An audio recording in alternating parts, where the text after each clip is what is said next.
Pangsanlibutang ulat. Isang nakakainis na babae. January 11. Elberel, Mongolia. Nainis si Elberel sa panahon ng COVID-19 lockdown. Nag-aral siya sa Tusgal School, ang nag-iisang Seventh-day Adventist school sa Mongolia, at isa ito sa mga unang pumasok ng online class. Hindi siya masaya na nakaupo sa harap ng computer araw-araw, habang nagtatawanan at nagsasaya ang mga batang pumasok sa public school. Kaya tinanong niya ang kanyang ina kung pwede ba siyang lumipat sa public school.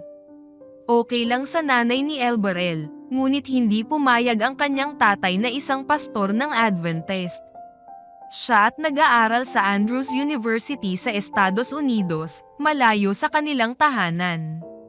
Ipinaliwanag ng tatay ni Elberel sa kanyang nanay na hindi nila maaaring apagsapalaran ang kinabukasan ng kanilang anak sa public school dahil baka magkaroon siya ng masamang ugali.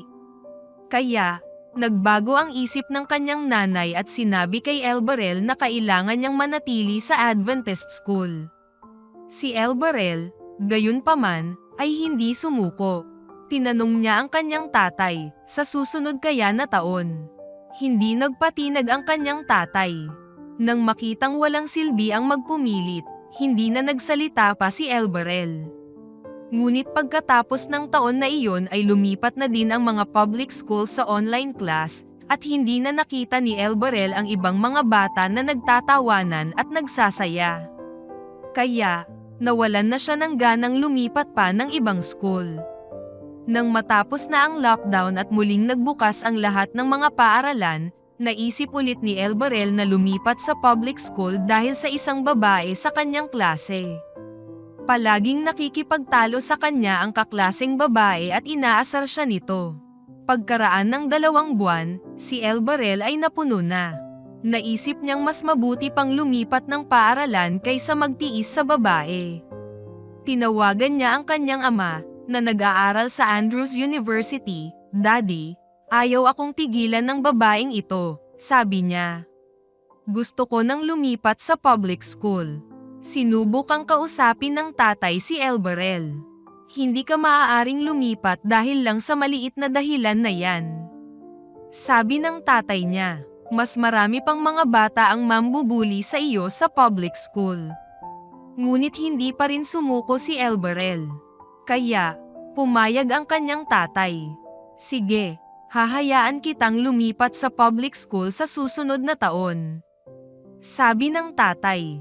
Noong bakasyon, nagbago ang isip ng kanyang tatay, ngunit nanatiling matatag si Elberel sa kanyang determinasyon na pumasok sa public school. Nag-aral siya sa Adventist school mula pa noong 2 baitang, at sigurado siyang magiging isang magandang hamon para sa kanya ang mag-aral sa ibang lugar. Nakiusap siya sa kanyang nanay na payagan siyang lumipat. Sa wakas, pumayag ang kanyang mga magulang, ngunit binalaan siya ng kanyang tatay na mag-ingat. "Huwag mong papansinin ang mga bata na may masasamang gawi," sabi ng nanay niya. Nangako naman si Elberel na gagawin niya. Ang unang araw ni Elberel sa public school ay gumulat sa kanya. Marami sa mga lalaki sa kanyang klase ay naninigarilyo ng vape. Panay rin ang pang-iinsulto nila sa isa't isa. Pagkatapos ng klase, tumatambay sila at umiinom ng alak. Hindi gusto ni Elberel ang mga ganoong klaseng kaibigan. Bukod dito, nagkaroon ng problema si Elberel sa tanghalian. Sa Adventist school, ang mga bata ay tumatanggap ng vegetarian na pananghalian sa cafeteria araw-araw, ngunit ang public school ay walang cafeteria. Kinailangan ni Elberel na maghanap ng mabibiling pagkain sa kalye. Sa paglipas ng mga araw, napagtanto ni Elberel na mayroon siyang isa pang problema. Alam na niya ang lahat ng itinuturo sa paaralan at wala siyang natututunang bago. Pagkaraan ng 1 buwan, napuno na si Elberel. Napagtanto niya na sana nakinig siya sa kanyang tatay, pero nahihiya siyang aminin na nagkamali siya. Nanalangin siya, "Diyos ko, tulungan niyo po ako. Ano po ang dapat kong gawin?" Dapat ba akong manatili sa public school, kung saan napapaligiran ako ng masasamang impluensya at walang natututunang bago? O dapat ba akong bumalik sa Adventist school at kailangan kong harapin ang babaeng iyon? Kinabukasan, tinanong ng kanyang nanay si Elbarel tungkol sa kanyang mga klase. Nang marinig ng kanyang nanay na wala siyang natututunang bago, nagtanong siya, gusto mo bang bumalik sa Adventist school? Ang tanong ng kanyang nanay ay parang musika sa pandinig ni Elbarel. Naramdaman niyang sinagot ng Diyos ang kanyang panalangin. Oo, sabi niya, gusto ko nang bumalik. Nang marinig ng kanyang tatay ang balita ay natuwa siya. Hindi pa huli ang lahat, sabi niya. Maaari ka pa ring bumalik. Kailangang maghintay ng ilang araw si Elbarel bago siya makalipat pabalik sa Tusgal School. Hindi na siya makapaghintay, may plano na siya kung paano haharapin ang babae. Plano kong hindi siya pansinin, sabi niya. Sinabi ng aking tatay na hindi siya magiging gaanong problema kung hindi ko lang siya papansinin.